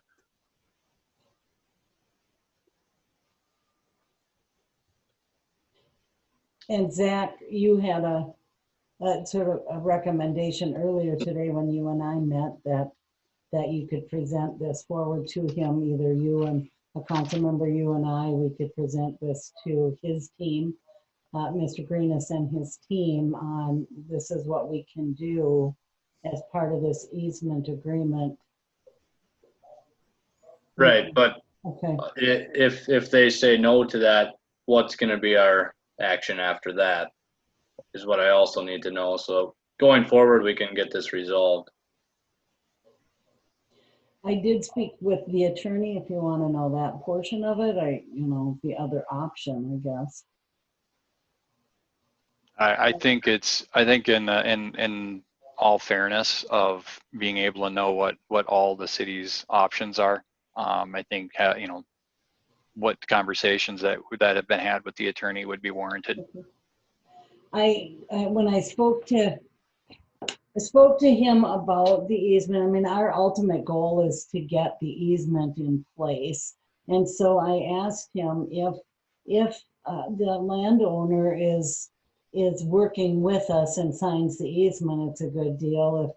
If we need to do a couple of things in order to get the easement, like split the costs of the culverts, you know, it might not have been our first choice, but it might be a way to get the easement. And then I said, and if he says no to everything, I asked the attorney, if the council gives the direction that says, you know what, just take it down the legal road. You know, you take it on now and just go and get us a signed easement. What is the cost going to be? You know, I had no idea what he would come back with. And he said somewhere probably in the 10 to 30,000. Which is a lot of money, but the culvert is in the 25,000 range. So half the cost of that would be there. So putting two culverts there's no guarantee either that, you know, at 30,000 the judge says, okay, we've spent 30, we'll sign this. But that's sort of his ballpark. So putting those 2 culverts in, it's going to cost 25 grand or 2,500. 25 grand. And that's our share of it? No. Oh, that would be the It total. would be half of that is ours. Correct. I think we should try to talk with Mr. Greenis, and see if this is feasible. Yeah, we can, I can set up a time to meet up with them and see if this is a reasonable trade for the easement. Dan, you were going to say something? Yeah, and on the cost of those two culverts, just wide enough to drive across, you're saying 25,000 for that, or is that for cleaning out a spillway, waterway from the detention pond all the way to the south ditch? Is that just for the two drive over culverts or what? Or cleaning out the ditch? Yes, just for the two culverts. All right, so we're looking at the cost of cleaning out the rest of that spillway too. I would think that we'd want to, if we're going to do that work, we'd want to clean everything up because it hasn't been cleaned up in probably well over a decade. Didn't somebody do some cleaning up of it, or am I wrong on that, Zach? He had one of his guys go out there and start and dig and and the way he put it is he just did a bucket wide, couple inches deep, the length of from the ditch to the retention pond to get water flowing. Correct. Yeah. Yeah, there would definitely need to be more work done to clean that out. Get it cleaned out I don't know if there's a term for it the correct way or not. I think one thing he was talking about also, that he wants to farm straight through that low area or ditch area from the detention pond down to that south ditch. I think we can propose these two drive over culverts, but I really don't feel he's going to go for that because he wants the whole area cleaned up so he can farm that straight through. If that's doable or not, I don't know. I think. Oh, go ahead, Zach. Yeah, that's what we had the engineers take a look at, and this option does not seem feasible due to the pipe depth. There's just not enough land there to make that work. I have a question for Kent. How long are those culverts going to be? Because he wants to drive equipment over that too, and he doesn't have small equipment. Yeah, we figured each culvert crossing would be 40 feet wide. Yeah. And that 25,000 number, I would say is probably pretty heavy. It likely can be done for less than that. We had some factors in there for turf and mobilization and stuff like that maybe would not come into play. But it was a number to start from. Thank you. Yep. This is Troy. I guess I'm willing to give Zach a shot with this if he thinks he can present something where we might have a shot at getting this easement. I guess I'm for Zach giving it a rip and then see what happens and, in good faith with the understanding, it's strictly for that easement. If we don't, it's all or nothing with that. We can't, I'd like to see, I'd like to at least see a sit down conversation or something with him first and right. Just, and, he's a neighbor to the city regardless. So I think it's in our best interest also to try at least give him that before anything else. This is Dan, and I agree with Troy. But I think right now we got to keep this process going. We cannot talk about it here and drop it. And I feel that Troy, you're right. Zach needs to go and talk with him, or Zach and whoever, Cindy or whoever, and try to make an agreement. And I would like to just add one thing on that. Not that I don't trust Zach on this. Doing this, I think he's perfectly capable and he's done an phenomenal job with it up to this point. But I still would like to see at least one, if not two, city council people involved with any sit-down meeting with Arnie, just so that the city, is we've got elected official representation on that call. I'd be willing to help Zach out. All right. Thank you, Troy. What, I'm sorry, Troy, what did you say? Oh, if Zach needs help, I'd be willing to help Zach out. I would be willing to sit down with him if he wants. I mean, it's totally up to him. Yeah. Yeah, we'll just I'll get a time set up with Arnie and we'll go chat with him if that works. Okay, so just so we can get it on record, what exactly are we going to propose to Arnie to get this easement? From understanding what Zach was saying, he wants either, so basically we're going with the culverts. He wants us to put gravel, do the gravel from his land up to Smith Street. He wants us to look at the beaver, and he wants the barricade to be pulled down on Douglas Drive. Are we willing to concede to all his demands on, all his requests? First of all, the beaver's been removed. Oh, it has been, That's okay. talking about talking to the DNR to prevent the beaver from coming back. Oh. They did remove the second dam and the second beaver, but according to experts that Zach was talking about, beavers tend to come back to rebuild their homes. So he just wants to move forward to make sure that that's not happening. Oh, okay. I guess I was thinking the beaver was still there. All And right.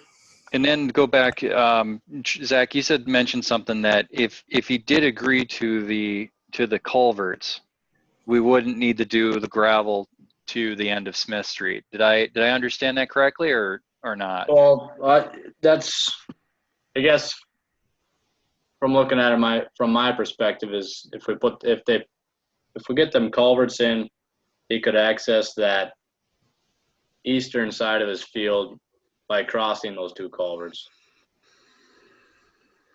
Do you understand? Yep. What I mean? Okay. Yep. I just wanted to clarify on that. And go ahead. Do you think that on the Douglas Drive, on taking down that barrier, that we can put a weight restriction on how heavy of a vehicle goes on Douglas Drive there? That is an excellent segue question to Kent. On a residential street, is there currently like a weight, what you would consider like a max weight that could be constantly traveling down that road? Yeah, the streets that we have rebuilt in town, we designed to a 9-ton road. But then again, similar to county roads or even state highways, there should be a weight restriction in the spring when the frost comes out. I mean, that's not something that most municipalities manage. But to answer the question, that Douglas Drive should be a 9-ton route, and anything that we have rebuilt over the years should also be. State Highway 22 would be 10-ton. All right. And I'm not a farmer at all, so I don't know how heavy some of the equipment or some of the equipment that has been used on that street in the past. Would that exceed that limit?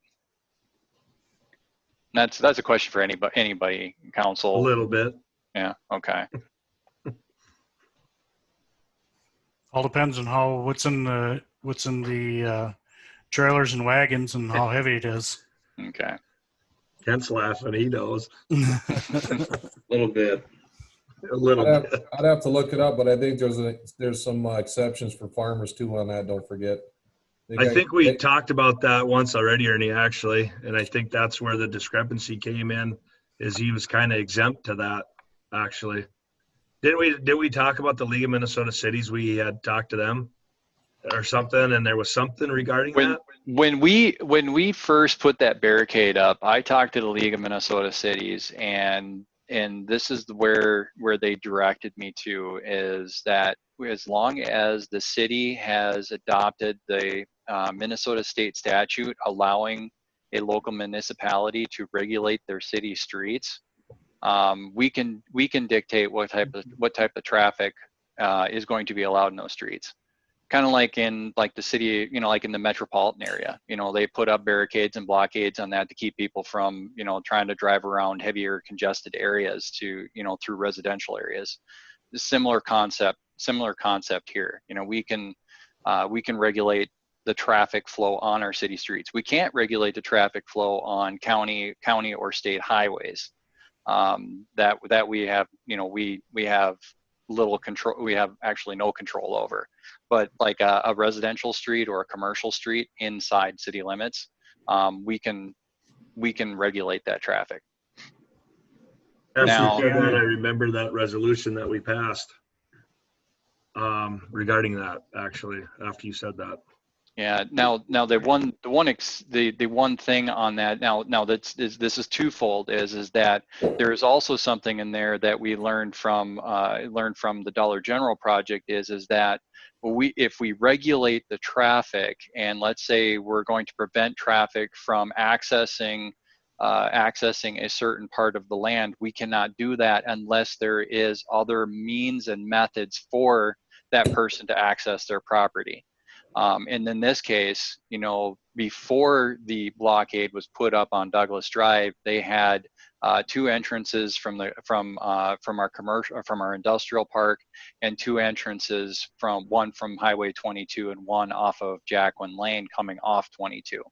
So by doing that, we fully covered the basis on not overstepping our boundaries by blockading the end of that road. Now, to get back to the crux of the situation, if taking down that blockade and putting in these culverts, it would get us to what we need is a registered easement for that retention pond and spillway. It'd be worth it. It's something that's, like you said, Troy, towards the beginning of this conversation, how it got missed, I don't know. Things happen. But now we have an opportunity through some negotiation, to not only get what we need as a city, so we don't run into issues on maintenance and maintenance or who owns what, again, for an exchange for some improvements. I'd be willing to go down that route. This is Dan. Talking about tonnage and weights on Douglas Drive, that's not the only thing. There's Arnie goes down there with some big equipment. It's safety also. If you got cars parked on both sides of the road on Douglas Drive, and he goes down there with the large equipment, there's not much room. There's kids down there and all this stuff. So safety is also a big issue in that too. And that's a good point, Dan. And the other thing too is that the complaints that residents down that street would give to Jim, when he was our public works director, on just the dirt and the debris that was left on the street. That definitely played a factor into reason why that end of that street is blocked off today. So when Troy and Zach talked to Arnie, could we have them put the stipulation in there that he will take that barricade down as long as he only uses it for his pickup truck and not for his heavy equipment, since we're putting the culverts in place for him? As a starting point. I would definitely agree with that, with the caveat on that, the first time that we get a complaint that they're running their heavy machinery into the field from that barricade goes back up. Mm-hmm. I like that idea. One thing on Smith Street also, we talked about extending that out to his road, from the end of the tar out to his field. If he's in there chopping silage and stuff like that, and we're telling him he has to come all the way out to 22 to get out of the field, that's an inconvenience for him too. He's gonna try to scoot out wherever he can. Giving him access to Smith Street would be another exit for that field. Just thinking of trying to be a good neighbor. Did we ever, Zach, did you ever get a quote or an estimate on what it would take to lay gravel out? Yes. It's 6,000 to 8,000 depending on the black soil depths. So how much they have to take out and then put back in. But then is that like prep work then? That if we wanted to build a road through there, Yep, that prep work would be done? correct. So if we ever wanted to extend Smith Street south, if we ever were ever to develop that direction, prep work would be done. We could take 4 inches of gravel off and we could pave it.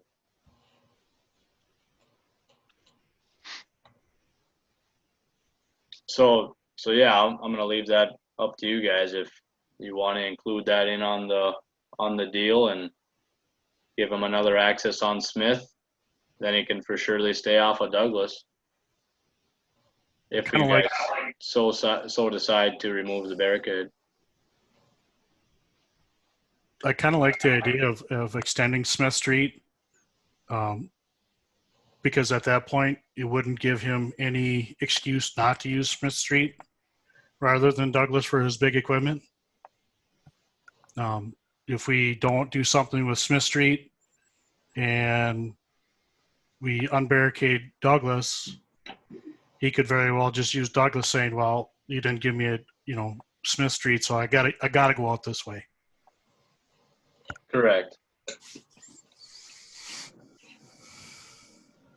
So looking at what everyone said is, we're looking at possibly splitting about 33,000 with him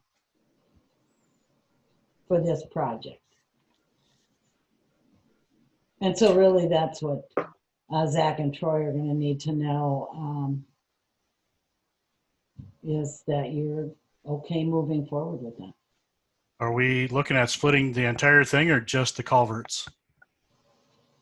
Let's hopefully try to split the whole thing.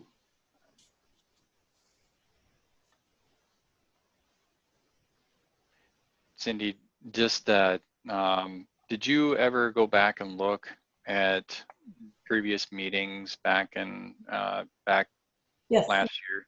Did you find that where did we actually do an official motion to approve the extension on Smith Street? No, No? Okay. no, and I asked Adam too, because he was at that meeting and he said no, that was Okay. discussed, but that it Okay. wasn't a motion to. And, Okay. and he certainly may say, no, I don't want to split it, but that way you give them some power of negotiating then when they're talking to him too, is that they know then that the council's okay with that. And Yeah. No, that was just, it was just something I was curious in. Yep. And thanks for the clarification. So yeah, then, the way it sounds, I've been trying to take some notes here. The way it sounds like, we've got, for like a tentative package. All right. We take down the barricade at the end of Douglas, with the understanding that the only, no heavy farm equipment, no heavy machinery, other than a pickup goes into that field. go ahead. Sorry.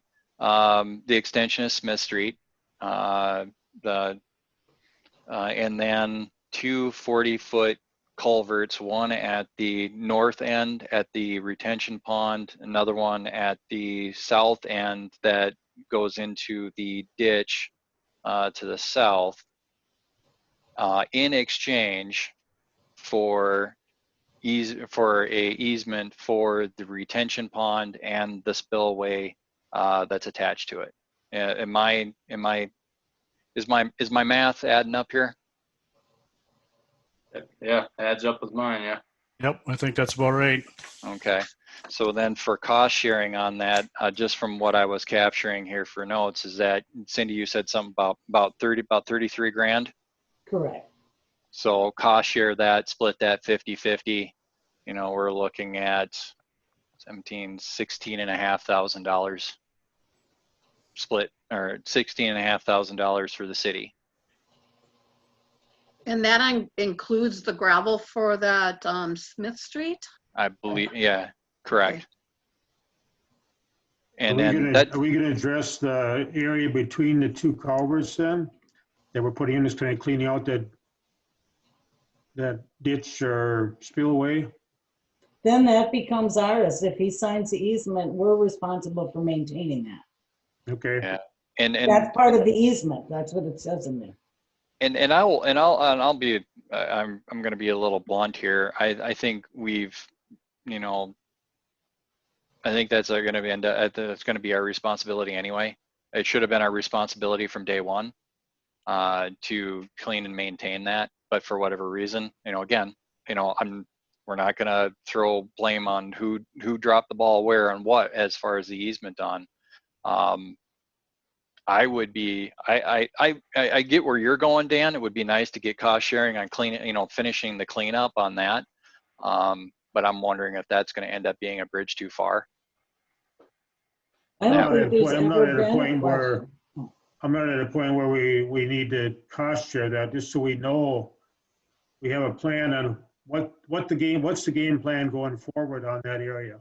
I think that at the time when if we move forward and the agreement is to put put those culverts in there, I would like to see it cleaned out at the same time. The easement specifically states we maintain it. Yeah. But we don't have it yet, so we're trying to get it. We want to get it signed. It's written. It's ready for Right. him to sign it. So, Okay. yeah. We're trying to get to the point that he'll sign it so that we can do what we need to do. Yeah. Was I there an think that- issue? Go ahead, Jen. Was there an issue of him wanting to farm north of that pond up to the city limit there? Was that ever brought up? In the easement that Adam wrote, you're talking that little 33-foot wide between the two lots Correct. that go out. He put in there that that's our access. That would be the easement portion. That's our access to the pond, and that he can certainly farm it. If we need to have access to it, we're not responsible for replacing it. If we damage anything outside of the easement, obviously we would need to, if we're responsible for that, if we would damage anything outside of the outlined easement. Okay, so the easement goes all the way north to the city line. The road? Are you There's a road talking? there. From the pond area. Yeah, the easement North of goes the from the pond. pond area to the property lines of the homeowners. Right. Correct. Yeah.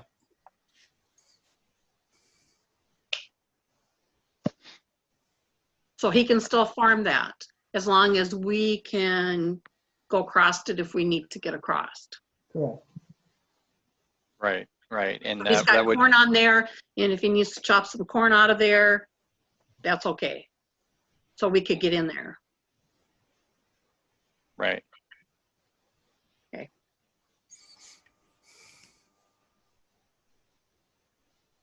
All right. Well, it sounds like Zach, now do we need to make a motion on this, Cindy, at all? Oh, absolutely. Okay. All right. Somebody want to make the motion on that? I make a motion that we propose to Mr. Greenus that we, in order to get the easement for the pond and the spillway, that we install two 40-foot culverts, one on the north end of the spillway, one on the south end of the spillway. Remove the barricade on Douglas Drive with the understanding it's only for his pickup but not for heavy equipment. and extend Smith Street to Arnie, or to Mr. Greenis's property line, so that gives him a second way of getting out of that end of the field. And in addition to your motion was really to authorize Troy and Zach to act. Right, yeah, yep, it was authorize Zach and Troy to negotiate that at half the property cost to start with, or the project cost to start with. All right, we got the motion by Pat. I'll This is second. Janice. Oh, go ahead. Troy got it. All right, give the second to Troy. Any last minute discussion? All right, we'll move ahead with roll call vote. Pat, Yes. Jan, Yes. Dan, Yes. Troy, Yes. and I'm gonna vote yes, just so I'm, Troy and Zach are empowered to go into negotiation. So motion carries. Thank you. All right, thanks, Zach. I really appreciate, and I want to call out this publicly. Zach, from Friday morning when I gave him that first phone call all the way up to tonight, has done a phenomenal job with working on this. I just want to give you some public recognition on that, Zach. Good job. Thank you. I agree with that. We'll see.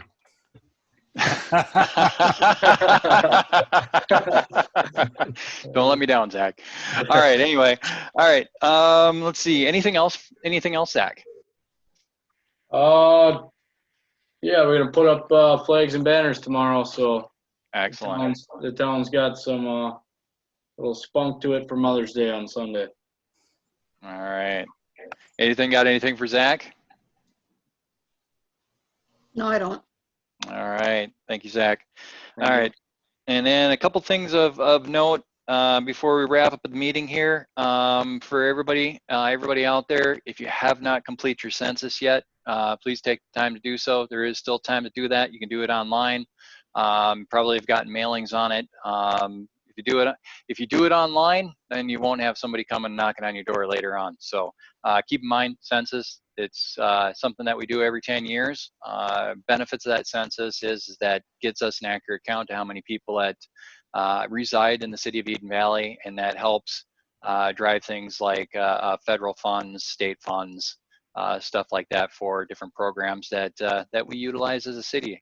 So I would please like take. to say Meeker County sent out some information, and Eden Valley was the leading city on response for Meeker County. So All right, excellent. keep it there. All right, and then one last note, there was a mailing that went out a few weeks back called the Small Cities Development Program. Even though that the return period on those surveys have closed, they are still going to accept. So you have a second chance to get that survey filled out and sent back in. All right, that is everything I have. Anybody from council have anything? Have they started putting the playground equipment down at Fredericks Park? I thought I seen them loading it onto the truck. Yeah, we moved stuff from the old fire hall down to Fredericks Park so that it's closer for construction. Thank you. The hole is dug, correct, Zach? And yes, yep, hole is dug and we're making way. And then will the state come and do the splash pad then, check it so that we can finish getting that grant money? They will, as soon as the COVID stuff, they won't do it until this is done, but they will this summer, yep. Okay, thank you. All right. Anything else? Nope. All right.